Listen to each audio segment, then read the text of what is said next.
over the years in my own hormonal journey, which I really feel like I've been on since I was became a teenager, I feel like I was really dealt the short end of the stick. I feel like everything that could kind of happen to me, hormonally speaking, it kind of did throughout my years up until now, which I'm now 46. But there was one thing that over the years, I was just so glad had not happened to me, and that was hair loss. I remember last year my sister telling me that she was losing her hair. And then my mom told me she was losing her hair and that it was just like dropping out at this alarming rate. And she kept thinking, I think I'm going to go bald. And I remember thinking at that time, oh, thank goodness I don't have this problem. But I Mm. believe it is definitely one of the most emotionally debilitating thing for a woman to lose her hair. Yeah. Well, ladies, I spoke too soon. At the beginning of this year, is 2022, at the time of this recording, I got COVID. Like everybody else, I went through the whole COVID thing, was like, Kate, came out on the other side. I'm alive. I'm good. Well, a month after that, I suddenly noticed that I could see my scalp for the first time. And I'm like, what? What's happening? Am I losing my hair? Sure enough, as the weeks went on, I was shedding throughout the top of my head my hair. And I couldn't really say if it was happening anywhere else, but I could definitely see there. And I was like, no, like, why? Why would this happen to me? And I thought, okay, it's going to be hormonal, but my hormones were really good and, nothing had changed. And then I was talking to Dr. Amy Horniman, my good friend, and she said, and I was asking her, what do I use to get my hair back?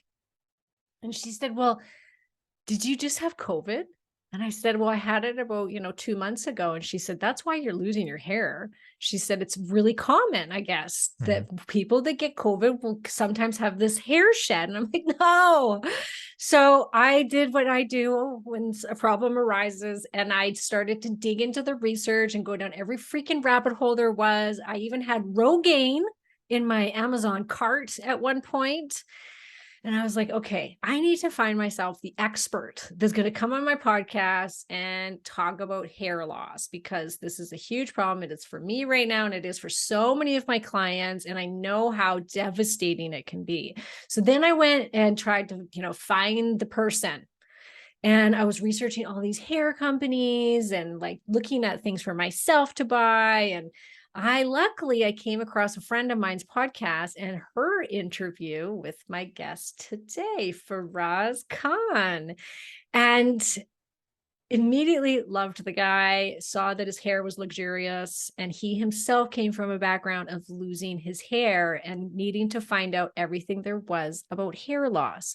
And he created a company, and he was the only person that out of all of my research, and there was a lot, and I came across all these different companies that really stood behind his product. And he said, you know what? If you don't get hair growth, tell me and I'm going to send you your money back. And I'm like, I love this guy. I'm getting him on my podcast. So everybody, Faraz Khan is a former computer scientist turned longevity educator, podcast host, and biohacker.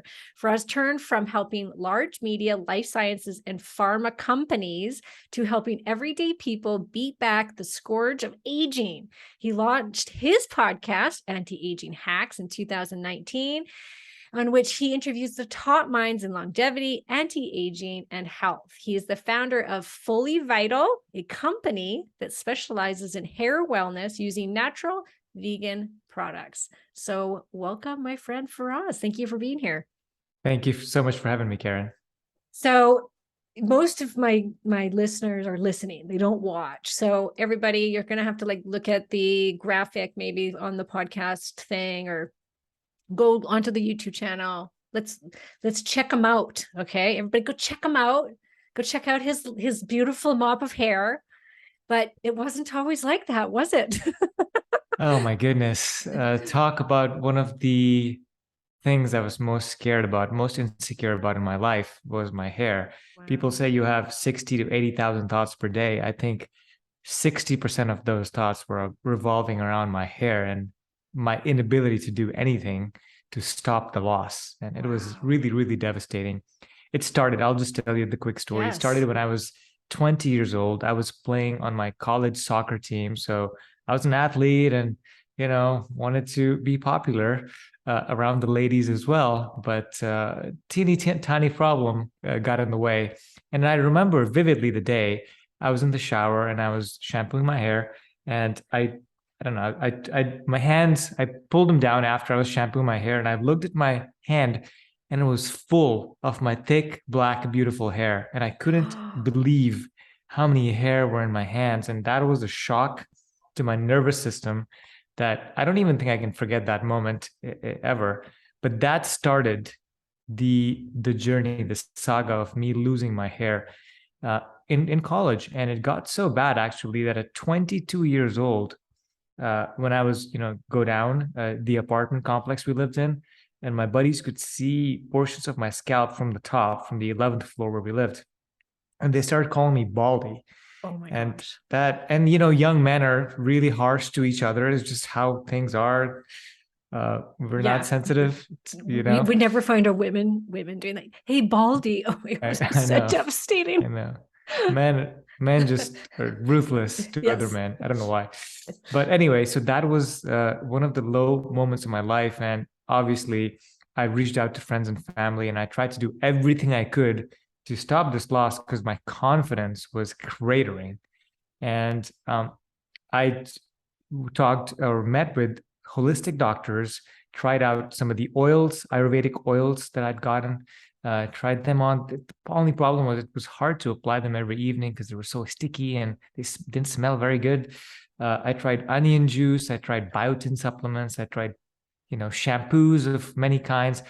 I've spent a lot of money on hair, right? And yes, did all of those things slow down or stop my hair loss? They slowed it down for sure, but it didn't completely stop it. And so that went on for years, and my confidence kept going down and down and down. And then I decided, out of sheer desperation, at 26 years old, I went to a hair transplant surgeon and I said, hey, I would like a hair transplant. I can't take this anymore. And she said, no, your hairline's still okay. I cannot give you a hair transplant right now because I'd have to intersperse too much hair in the middle, and that would cause a shock loss to other hair around it. So she said, no, you're not a good candidate yet, but we're going to keep you in our database and we'll check on you every 6 months. Right.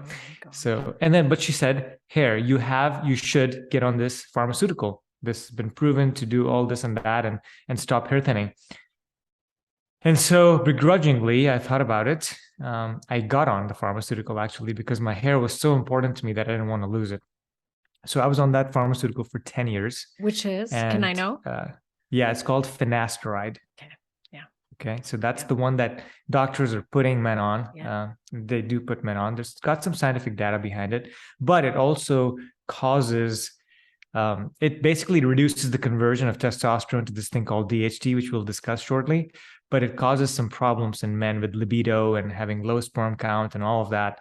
And so it was a little bit dangerous. I was hedging my bets, and I was hoping that I wasn't the guy that had these sexual side effects. And luckily I did not, but I persevered through that for 10 years. And then after that, I decided that I just needed to find a natural solution. And so I traveled the world. I went to hair loss conferences in Thailand and other places.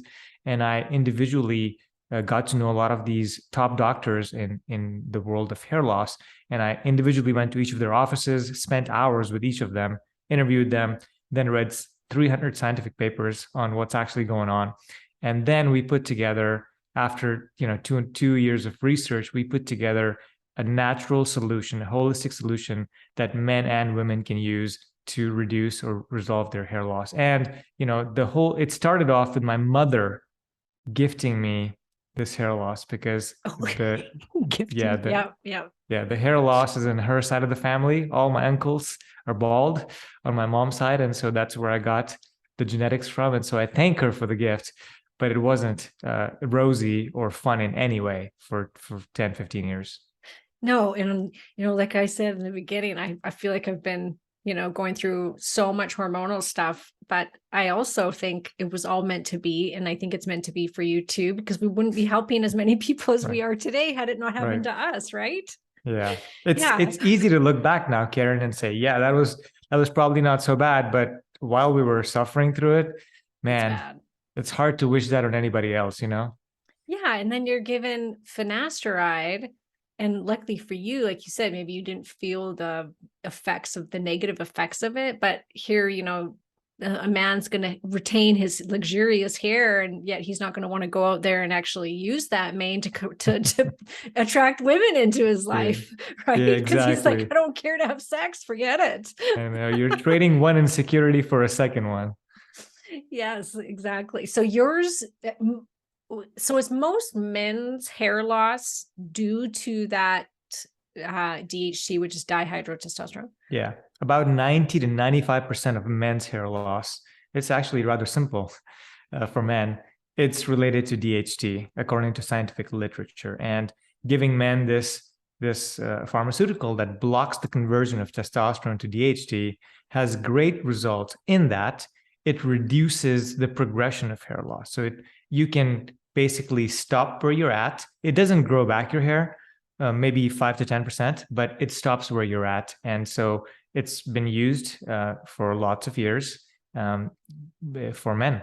And so, yeah, so that's the most effective one for men. But unfortunately, according to research and what the doctors say, it's not as effective for women. So you can't give women finasteride because if a woman is in reproductive years and she can get pregnant, then taking finasteride would actually harm the male baby's fetus.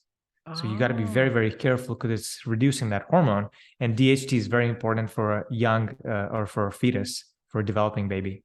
And DHT is it's not the devil, is it? It's like men actually want DHT because has to do with their sex drive and body composition. And, it's why bodybuilders will use injections to really uptick that DHT because it does give you your vigor and so it's not, and it's important for women to some degree as well. We do want a little bit of DHT. So if men's is that, let's talk about what you're seeing then is the primary causes for women.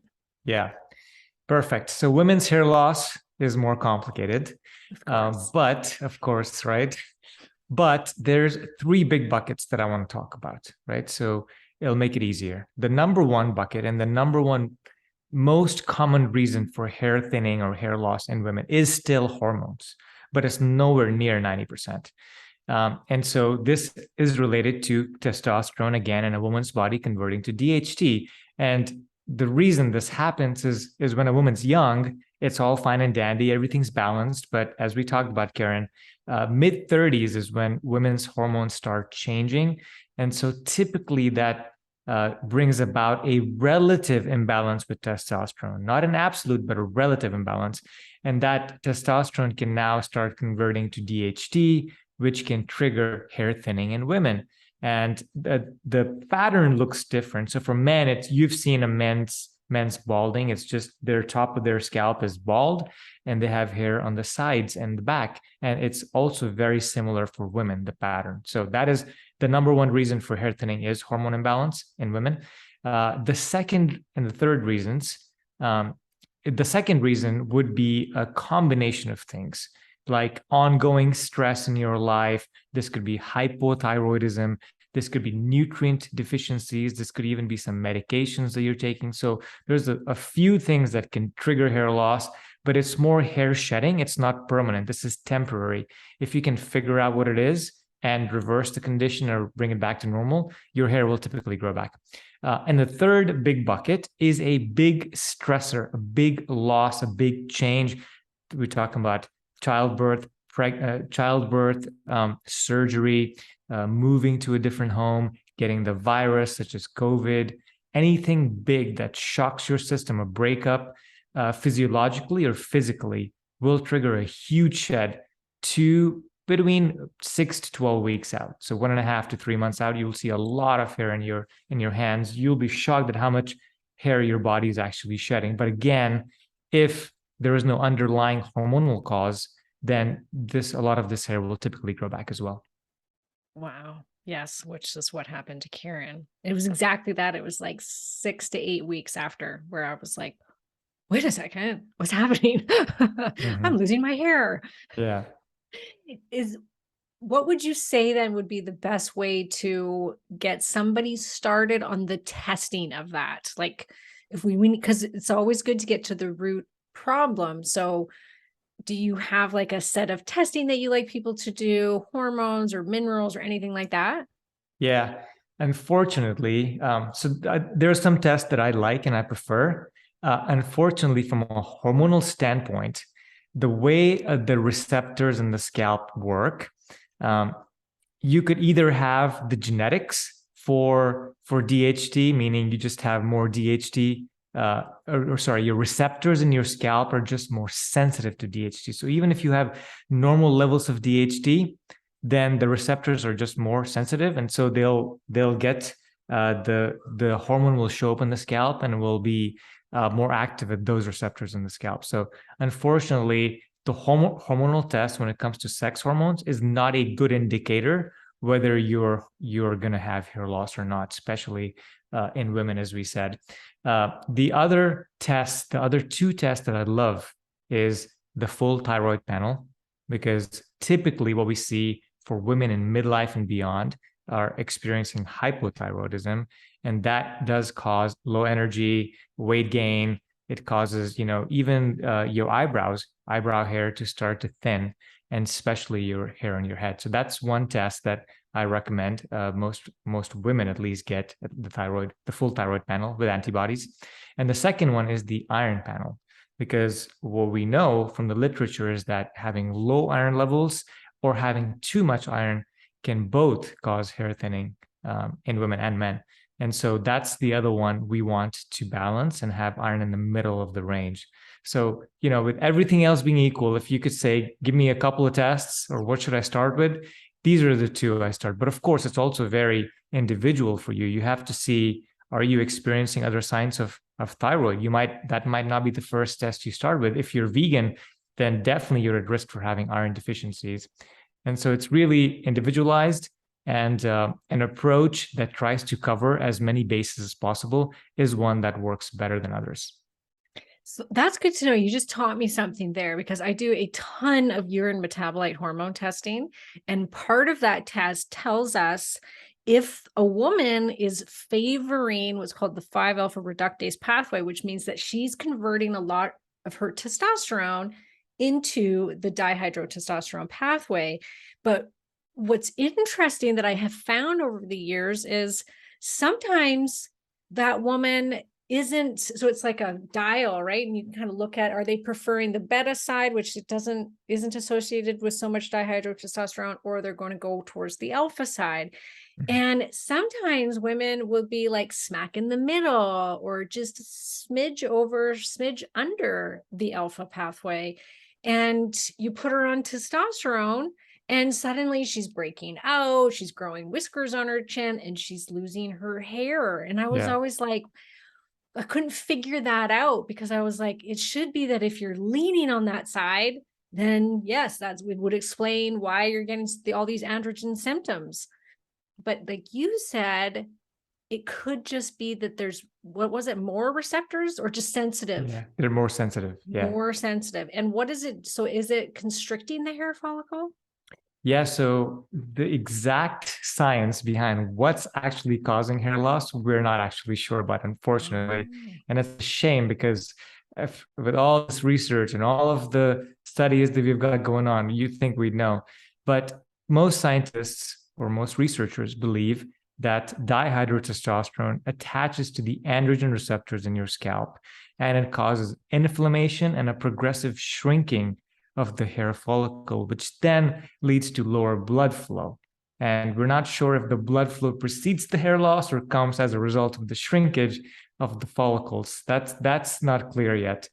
But we do know that they happen at the same time. So there's less blood flow, there's more inflammation at the hair follicle, and it leads to a progressive miniaturization. So the best way to know if you have hormonal hair loss is if you're in the shower and you take, let's say you have some hairs in your hands that come out in your hands, you stick them on your tile. If you have white tiles, or you stick them on your shower curtain, and you compare the thickness of one hair against the other. And if there's some hairs that are thinner and some other hairs that are thicker, then you know there's miniaturization going on in the hair. And that's a telltale sign that you have hormonal hair loss. And most women experience this in the middle. They complain that the part is widening, right? That is also a telltale sign of hormonal hair loss. If only your part is widening and the sides and back are still okay. So then what's the viral way to tell? Yeah. So like I said, the other two buckets that are non-hormonal. So let me say this about hormonal hair loss. It can be permanent. So as your hair is getting thinner and thinner and smaller and smaller, at some point, it's just not going to grow away. It's going to become a whisker of hair, and then it's not even going to grow away. That's how men go bald, right? The follicle just stops producing. I'm sorry. So that's the first bucket. That's the one we have to be very careful about. The other two buckets, like I said, one of them is a big stressor, like a COVID or a breakup or a surgery. And in this case, you will see your hair thinning or hair loss all over your scalp, sides, back, front, top, temples, everywhere. And especially with the big stressor, you'll see a lot of hair. And when you know you have handfuls of hair coming out, then it's because something happened 2 months ago that causing a lot of these hair to shed, because your body realizes there's a big threat, and so it pulls all of its vital nutrients and resources to your core organs. And so hair is expendable, and so it leaves hair to its own, and a lot of hair transitions from the growth phase to this resting phase, and that's why you lose a ton of hair. So that's one thing. When it comes to COVID or some of these other things, you can see that the hair is coming out of everywhere. Now, the third bucket I talked about, when there's ongoing stress, not very high stress, but ongoing normal stress or higher than normal, or you're on medications, or you have nutritional deficiencies, or even thyroid, then also that causes hair thinning from all over your scalp, not just the front and not just the top. So you might notice your part is widening, but you'd also notice that the sides are getting thinner, the back's getting thinner. So the best way, again, to diagnose this, what type of hair loss you have, is to stick some hairs in the shower, or you have a friend or colleague look at the sides and back and say, hey, there's a lot of skin showing in the back or the sides too, right above my ear. And that'll give you a good indication of what you got. Oh, okay. Yeah, I did notice. I noticed it in my front, and I hadn't noticed it on my sides too much, but then I caught it in the right light.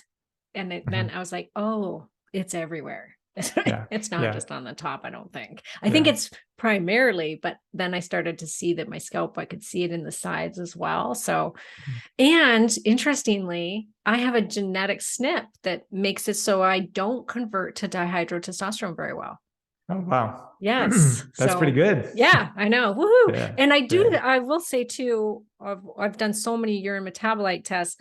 When women are leaning on that 5-alpha reductase pathway, I do almost always see it kind of coincide with hair loss. Like especially if they start taking testosterone replacement, you seem to be more prone. Like it does show up, especially if they're leaning heavily. Sometimes it doesn't, if they're just a little bit over, like you said, it doesn't, it just all depends on what's happening at the hair follicle. And I see that happening, but I find if they really favor it, they tend to definitely have more hair loss for sure. Yeah. I'm glad we're talking, because you're a female hormone expert and we can talk about some of these things. And in fact, I caution women that are undergoing hair thinning or have had hair thinning for a while. In the beginning, what I want them to do, and I caution them against getting on testosterone therapy right away. So what I'll say is, let's regrow a lot of your hair in the next 3 to 6 months, lay off the testosterone for a little while. Let's get your hair where it's in a good place, where you're getting new hair regrowth and you're feeling good. It's voluminous, it's thicker, fuller. And then we can start to add testosterone if you really want to. It's not a no, but let's be careful with testosterone, because a portion of that is going to convert to DHT, and DHT is going to cause havoc to your hair follicles, especially if you're predisposed to, or you're already having hair thinning going on. And we're going to talk about the stuff that you can take to help move you away from that pathway if you are on testosterone, because he's got it in his hair products. But first, I want to talk about some of the more common things that we're seeing out there as far as hair regrowth products, because it's a big wide world and it's like, oh my gosh, there's so much out there. And like I said, I had Rogaine in my Amazon cart because the reviews were so good. And I'm like, okay, I'm going to try this. And then I read, no, you have to keep taking this for it to work. And it's not great, it's sticky, and you put it on your head every single night. And I'm like, I don't want to do that. And then there was another one that my sister used, and she said the smell was so horrific. She couldn't, like, her whole family was like, stop putting that in your hair. And then you talked about finasteride, and you said it's not a great one for women, but there's another one that's commonly used, and I want to ask you about it, is spironolactone. Yeah, for sure. That's also an androgen inhibitor. And spironolactone is commonly given out to women, again, not of reproductive age, because it can mess with the fetus, the unborn fetus in a woman's body. And so that one's given out more and more especially to women with PCOS, polycystic ovarian, very popular. It doesn't matter what age. It seems like that's kind of a go-to now. And and that's not good. Because it's balancing and reducing the effect of androgens or male hormones in your body. And that's what PCOS is an excess of male hormones. And so, yes, it can be effective for some women. Some doctors add on finasteride with spironolactone. But I, as a anti-aging person, I want to be as natural as possible. And so that was part of the research, is what can we do that's natural to block or reduce some of this conversion to DHT, and also engage a lot of pathways to grow hair naturally without having to resort to these. Because like you said, it's something you have to use for the rest of your life. And if I have to use something for the rest of my life, then I'd rather it be natural stuff than pharmaceuticals at this point. Or Rogaine. Or Rogaine. And I can talk about Rogaine. So for men, the Rogaine use, it's a 5% Rogaine that men can use. And for women, it's 2%. So the challenge with minoxidil or Rogaine is that you need an enzyme on your scalp to convert it to an active form, which a lot of people don't have. So that is why there's such discrepancy in using Rogaine, because a lot of people don't have results, and then some have results and they say, yes, my hair grew back. Because some people don't have enough of the enzyme. It's called sulfotransferase. And so that's why a lot of people don't have it. The other problem or challenge with Rogaine is that it leaves your hair sticky. And so if you're trying to style your hair or, keep your scalp super dry like women love to, then it's not a good option, because it'll be very oily and sticky up there. Yeah, really attractive. Once again, it's like, we're going to do this to save our hair, but then really, what is it doing for us? right, exactly. Is there anything else that's, because I don't know, like, is there other really popular medications that are given to women when it comes to hair loss that aren't good? Yeah, I think these are the two big ones. Finasteride and spironolactone are the two big ones that are given to women.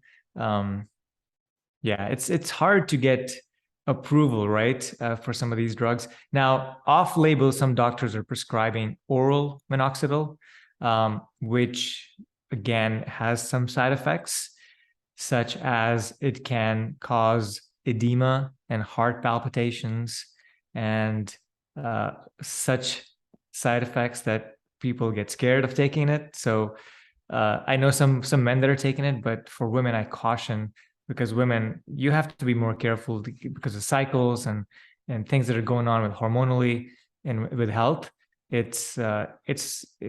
So just be careful with pharmaceuticals and make sure it's vetted. The oral minoxidil is not vetted, it's off label. And so that's why there's not enough data on it either. So I'm very careful about talking about that. Yes. But those are the top ones those that are the people top. are taking. Okay. Yeah. That's what I thought. Okay. What about some of the more natural side of things? I've heard recently red light therapy. What do you think of that? Yeah, I think that there are some studies, by the way. I'm a big fan of red light therapy. I use red light on my face and my body every single day. I have a panel. For hair, there are some scientific studies which claim that you can grow 15 to 20% of your hair some of these studies are done in the perfect timing. And let me explain this. As humans transition from summer to fall, we can lose about 15 or 20% of our hair naturally, and then it grows back in a few months. And so some of these studies are timed perfectly for that transition. And basically what the red light therapy does, it saves or it prolongs the growth phase of your hair follicle. So your hair that was supposed to fall out, 15, 20% of them don't actually fall out. So they can claim at the end of the study, hey, we regrew 20% hair. But it's not that you regrew 20% more hair. You just saved them from falling. They're going to fall at some point, but you just extended the cycle. So you have to look at that. But overall, I'm still bullish on red light therapy. If you can get it, yeah, they're not cheap. They're not cheap. So the hats, to me, the hats are the same as the laser helmets, but get one of the cheaper ones. You don't need to go spend $1,100 to get a helmet-like device that you're going to not. I'm telling you, most people quit on this device within a few months and they never use it again. Really? Yeah. See, I don't know much about red light therapy. I'm not really well versed in it. So I did look at it though for my hair. Yeah. So yeah. And I'm like, if it's a hat, $100. Oh, I don't think so. I know. If it's a hat, I'm way better with that because you can wear a hat and watch a show, you can cook dinner. But the helmet is just, the form factor is a little bit hard for people to stay consistent over time. Oh my God. It's just like, it's just another thing, right? Like at nighttime, what are you going to wear? You're going to got your blue blocker glasses on. Let me go put my red light therapy helmet on. And then I'm going to tape my mouth. And then I'm going to, like, it's a little bit unhand, doesn't it? Right. Yeah. What about biotin? Because that's like, everybody's like, and collagen. Those two are like the most popular go-tos, I think, for women when they start losing their hair is, oh my gosh, I better start like downing collagen every day and eating biotin, supplements. Absolutely. You're right. Those are the two most common that women talk about. And this is a complete marketing game. Yes, there has been some studies that found that biotin improves hair quality.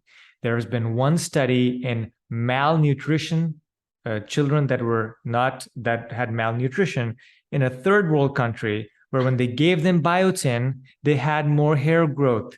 Okay, that does not mean that normal people in the Western world are going to see massive hair growth with biotin. So biotin alone is not enough. There's no clinical evidence for it. We have not seen it in working with thousands of people. Every doctor and hair loss expert and researcher I've talked to will flat out say that biotin is not even close to enough if you're going through hair thinning. So just buyer beware. I think it can help as part of your hair loss regimen to have biotin in the mix.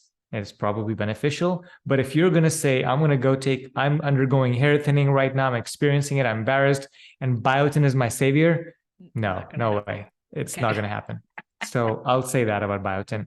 And the other item is collagen. And anecdotally, I've heard from women that say that it improves their hair quality, right? But that is the hair strand. It's not new hair regrowth. There's no clinical evidence for collagen actually stopping hair loss or hair thinning. So yes, it can improve hair quality and increase shine in your hair. That's all great. That's all well and good. We want that. But to say that collagen alone, like biotin, is going to fix my hair thinning, there is no way. I can say that in public. And I'm sure most hair loss researchers and experts would agree as well. Awesome. Oh my gosh. That's so good to know, because everybody thinks that's what it is, right? Yes. It's like, that was my first thoughts were, maybe I better go get some collagen and some biotin. And I saw my sister the other day at the health food store, and she was talking about her hair, and she's like, where can I get the collagen from? Can you order me some collagen? So I'm going to tell her. I'm telling you, marketers are so brilliant. They take an angle and they run with it. 100%. And unfortunately, people are misinformed because of that. Yes. Diet wise. So I had a client who had said, she was in menopause. She was losing her hair so fast. You could see that she was balding, and she was vegan, or mostly vegan. And because she thought that was going to be healthiest and had heard that would help. And when she switched her diet, we got her on a high protein diet, her hair grew back, and we did nothing else except, we did hormone stuff too. but it was like she substantially increased her protein to healthy levels of protein for her age, which was, between 75 and 100 grams a day, and her hair grew back. So what about that? Like, do you see Yeah. that? Protein. So I will say this, the hair fiber is made of amino acids, and cysteine is super important for creating the keratin in the hair fiber. And so you do need amino acids to get healthy hair follicle or healthy hair strands and for them to grow. Now, is protein by itself going to reverse hair thinning? Probably not. No. There's no evidence of it. But I think the combination of what you did, and maybe in this instance, she was just lacking enough amino acids. So of course, you have to get enough amino acids in your diet, enough protein to help support all bodily functions, including hair growth. And also hair takes a lot of energy and a lot of nutrients. And so you can't have deficiencies in those. And of course, hormones, you corrected some of those hormones too. So I think it was a combination there. But hair thinning by itself with protein, no scientific evidence for it. Good to know. Yeah, I wondered that too. I was like, I wonder if it was like a combination, or maybe she was just, like you said, nutrient deficient from the veganism, which can happen, right? We know Yeah, that. let me Go touch on ahead. that. Yeah. And we see this quite a bit because I have friends that live in Los Angeles, and they're vegan as can be. And whatever floats your boat, there's no judgment here. And so with being vegan, there's a few nutrients that you tend to get malnutrition in, or deficient in, I should say. And those are folate, B12, iron is a big one as well. And so these are things you need to supplement with if you are going to be vegan, in my opinion. And there's that, the vegan angle, which we have to be careful about. And then the big four, I would say, for nutrition wise, which each of these by themselves has documentation for hair thinning, are folate, we've got D3, we've got iron, and we've got zinc. So you got to have these four. And then if you're vegan, you got to add B12 as well. So you've got to have at least these to make sure that you're not deficient in or malnutrition in some of these aspects, which can cause hair thinning. Yeah. And I think it was for that client, for so many people, I think that's more of what it was that she was deficient in probably iron and the Bs, and because she wasn't eating any meat. So when she brought that back in and gave herself those nutrients, her hair started to grow back. So yeah, totally. Yeah, that's totally what I think too. Yeah. Yeah. Okay. So I want to get into your product. And I don't often do this. I will have to say, like, I do, occasionally have somebody come on that has what I think is going to be a good product, and I want them to talk about it, but not very often, because I don't want this to be like a sales pitch podcast type thing. Right. But with your products, I was so excited about them and what you had in them, because there are some things that I use in my own practice. When I see, for instance, that women are favoring the 5-alpha reductase pathway, you were using the same ingredients in your products. And then you had stuff that was in your hair serum that I had also researched, and I thought, I want you to talk about why you've chosen these ingredients. Like what pathways are they working on? Absolutely. And so, man, I could talk about hours about all the pathways we're going after, but I'll keep it simple. And I'll say this, it's important. So if you have a big shed, if you have a stress-related hair loss, and hairs just come out a lot, like for example, COVID, you want to enable your hair and give it all the nutrition it needs to regrow as fast as possible. The one challenge that sometimes people are not able to figure out what type of hair loss they have, right? So let's say that you get COVID and you lose a lot of hair, and now you're like, okay, I'm going to grow it back. That's great. And all of that hair should come back unless there's an underlying hormonal hair loss going on. That's going to prevent your follicles from growing back the hair, right? So anytime you have a big shed, you have to be very careful. And if you have noticed that you have hormonal hair loss, you want to be careful with growing your hair, because you have to get after all of these pathways. So, and the reason I'm bringing that up is because I've had some friends, dear friends of mine, that have gotten COVID, and we've used their products to regrow a lot of their hair. because that's a very delicate time. You want to get after it in a lot of ways. Yeah. So the pathways when it comes to hair loss is, like I said, there's stress that's related to hair thinning. There is nutrition deficiencies, and we talked about the big four that are related to hair thinning. There's also the hormonal aspect at the hair follicle level, which is DHT. And then we talk about blood flow and how important circulation is to the scalp. And then pair that with how most people don't even touch their hair anymore. They're like, oh, don't touch it. I don't want to shampoo it. I don't want to wash it. Just leave it as it is and just put some dry shampoo in there, right? So let's talk about this. Yes. So the number one reason that we want to address is the hormonal aspect, right? So we've got in the supplement and in the serum, we've got ingredients that balance or reduce the conversion of testosterone to DHT. In the supplement, we have got saw palmetto, we've got green tea, and a lot of EGCG with the green tea, and we've also got pumpkin seed extract. These three have been shown to reduce the conversion of testosterone to DHT, which is what we want. So this is happening systemically in your body. On the serum side, we've got ingredients in the serum like caffeine and capixyl, and also copper tripeptides that reduce the conversion of, again, testosterone to DHT. So we're doing it from within and from the outside. That's what makes your system, we call it a hair system, because we have 4 different ways to stimulate hair follicles. And one is the supplement, and one's the serum. The third is a roller, a derma roller, women might be familiar with. And the fourth is a hairbrush that we just encourage people to brush their hair, or rather brush their scalp 200 times a day, every evening, vigorously. And a lot of women say, oh my gosh. Yeah. You get scared.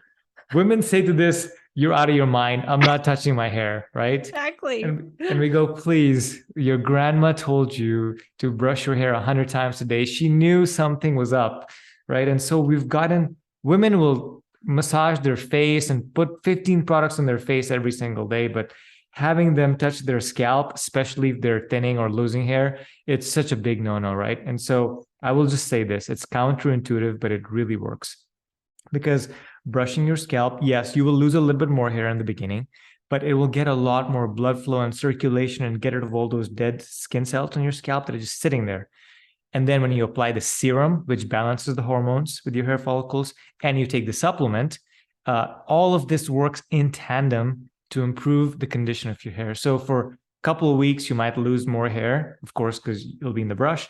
But then after that, you'll notice that your hair, the hair in your brush is going down. You'll see hardly any more hair in your brush as time progresses. And in 3 to 4 weeks, you'll have very little hair in your brush, because all the weak hairs that were going to fall away at any point, right? You just remove them to make space for new hairs that are going to grow. So you're just making space for new hairs that are going to come out from behind them.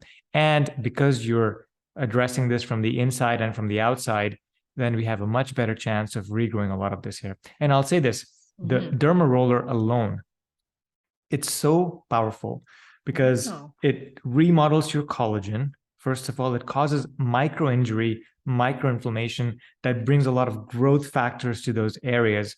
And those growth factors, along with the collagen and elastin, helps regrow new hair follicles where you thought you might have lost the hair, or you might have receded your hairline. It comes back. Many people are regrowing their high school hairlines, at least men are, with microneedling and using some of these, not our products per se, but using hair growth products. And so microneedling is very, very essential. In fact, if you've even derma rolled or microneedled a scar, you'll notice that after a few times of doing that, you might see hairs growing out of the scars. And you go, how's a hair follicle coming back in a scar area?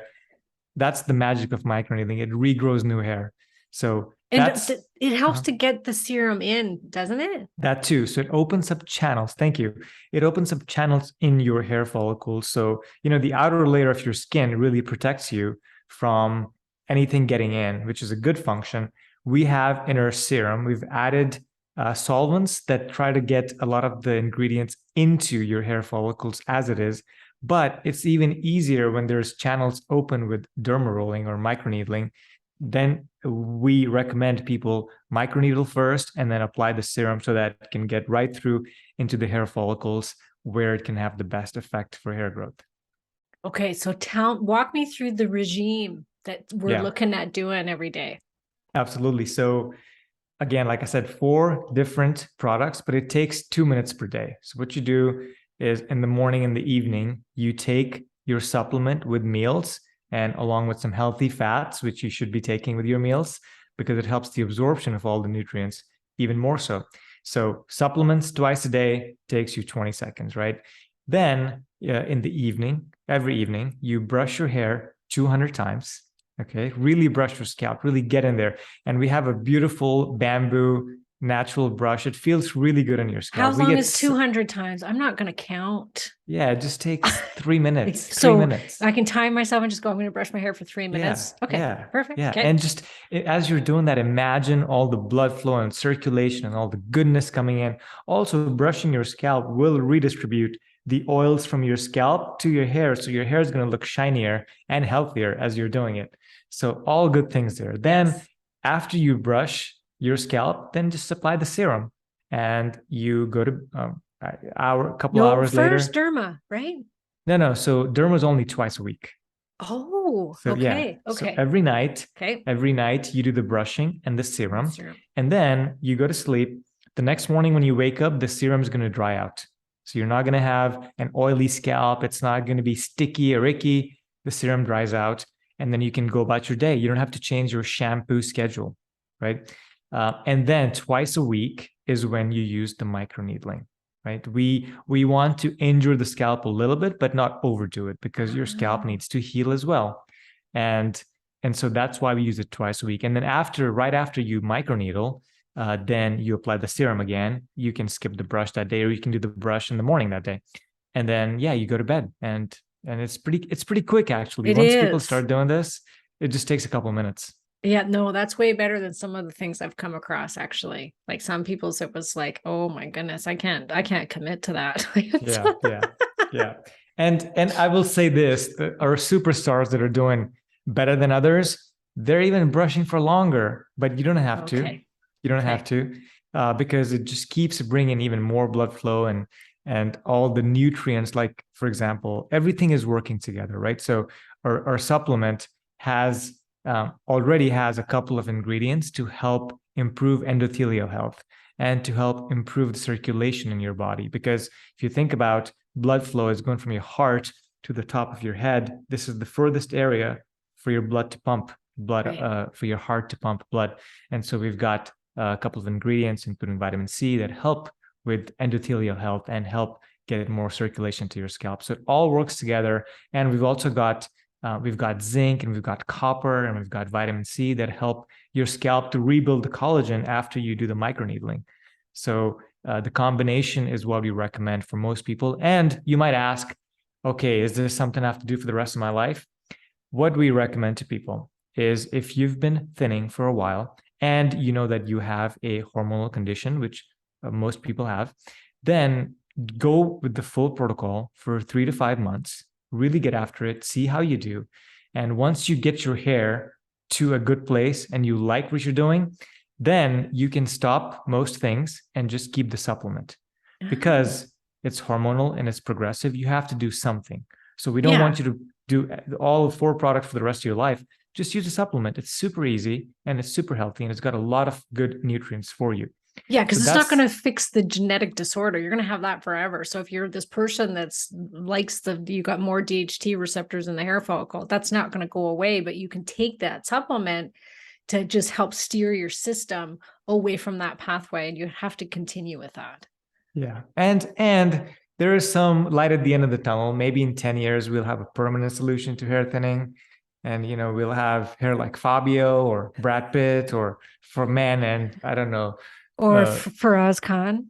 Or me. Yeah, there we go. And I don't know, Elizabeth Hurley for women, maybe. I don't know who's got great hair. But Julia Roberts in Pretty Woman. She's got the beautiful, gorgeous hair. Yeah. I love that. Yeah. What about for people that like prior to my hair shed from COVID, I've always just had very thin hair. Mhm. What about that? Like, would your like serum, for instance, and the roller and the brush, Yeah. would that ever, could it help somebody to grow some new hair, thicken it up or anything? Yeah. So if by thin hair you Not a lot of mean hair. not a lot of hair, yes, Yeah. then definitely the serum and the roller combination would really help, because the roller, um, like I said, it recreates new collagen, and that typically leads to new hair follicles. They're getting reactivated. So it's not new, but they're getting reactivated. And the serum just helps the reactivation process. So if you think you've got less hair overall, then that's what I would recommend. And if you think it's been progressively getting thinner, then it might be a hormonal condition, in which case I'd use the full system. But if you've had good hair and you're satisfied with your hair and you just think it's thin, it could be more, then just the serum and the roller might be enough. Mm-hmm. And I will add too, ladies, estrogen, like outside of this DHT thing, the loss of estrogen can cause you to lose your hair. And I definitely have found that. And I have Mhm. found that women that want to take testosterone replacement and they may lean a little bit on that side of the 5 alpha, balancing it with estrogen replacement can help counteract some of that androgenic effect of the testosterone. So it's Agreed. just Yeah. something to consider. Yeah. It's great for collagen production and something to do with the hair, but Mhm. women will definitely find that, as their estrogen goes down, they'll lose their hair, and has nothing to do with the DHT. So Yeah, totally. And the other thing I'll say is that anybody that tells you with certainty that they can solve every person's hair loss, run away, run the other way, right? oh, that's It's a great. Yeah. complicated problem that we're solving. And I think our system is not only stimulating hair follicles in 4 ways, but also within those 4 ways, we've got multiple pathways we're going after. So we think it's the most comprehensive system out there, and we're improving it every quarter. But even with that said, all we ask is if you get our products, if you try them, use them, please use them consistently for 90 days. And we've got a 4-month money back, no questions asked Yeah. It's guarantee. So crazy. which nobody else, at least from as far as I've seen, nobody else has that. A lot of companies have No. a 30-day return policy, which you know why that's crazy to me, Karen? Because your hair cycle takes 3 months. So for you to say, hey, try our supplement for 30 days, but nothing's actually changing, I don't Yeah, they're kind understand of how they're shooting doing it. themselves in the foot, aren't they? Yeah, because you're going to say nothing changed on day 29, I want to return, or most people even forget to return. But like I said, we're targeting this in multiple ways, and we really want to help people. And so, like, if you call us even after 4 months, a few days later, and you say, hey, didn't see results, cool, no problem. Send it back to us. We'll refund your money. That's what I just loved so much about you, that you stood behind your product like that, that you're like, you know what, use it for 4 months. If it doesn't work, I'll give you your money back. It's like, what? Oh, wow. That's makes it an easy decision then. It's like, that's the line of product I'm going to go with. So I'm excited. I'm going to put my order in. I wanted to talk to you first about it. So I don't know, I'm sold. I'm trying it. Like I said, I got nothing to lose, right? Yeah. And I feel like I have a really good chance of bringing it back. How long do you think does it? So you typically say like 3 months before you start to notice the hair growth, or does it happen sooner than that? Yeah, you'll start to notice things changing in about Mm-hmm. 45 to 60 days. The hair will feel thicker, it'll feel a little bit more, you'll feel more volume. And then if you're looking for new hair regrowth, that typically is around the 75 to 90-day mark. You'll start to see new baby hairs around wherever you're using the products, and especially using the micro needling device. And then results continue to get better over time. So you can go for 8, 9 months even. We've got some women that are saying, hey, my hair just feels healthier and healthier every month. And so it's just a matter of where do you feel comfortable that my hair's come back and I'm in a good position. Then you can taper off the products, you can reduce and just use a supplement, or you can stop completely. It's up to And you. see. Yeah, right. Oh, Oh, I'm excited. Well, thank you. I can tell that you are very passionate about this and you really do just want to help people and you really get it. You understand the pain and suffering of that. Like I said, the emotional pain of losing our hair, especially as women. We have a lot wrapped up in our hair, more so than men. Like I've never had a problem with a bald man before. I've dated several. Oh, you have? Oh Okay. my gosh, yeah. Wow. I don't, I have to say, I don't like if they leave, of course, around the sides, but Yeah. if they bick it and they keep it shaved short, I've never had a problem with a balding man. Oh, wow. I'm not like, oh, you're not good looking because you've lost your hair. No, never thought that. So there you go. Well, I would have thought you were good looking then as you are now. Good on you, because a I lot of wouldn't have men called you baldy. It's very kind of you, Karen. A lot of men actually lose a decent amount of their confidence and they think they're not as attractive to women anymore after they lose their hair, unfortunately.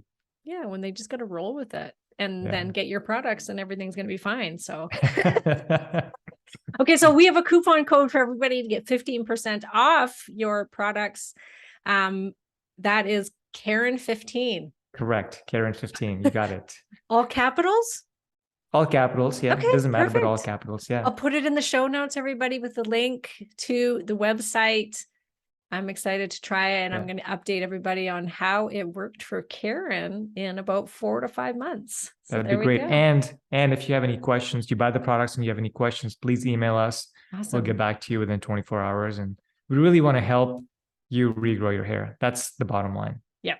Awesome. Well, thank you so much for coming on the show. I appreciate it. Thank you, Karen.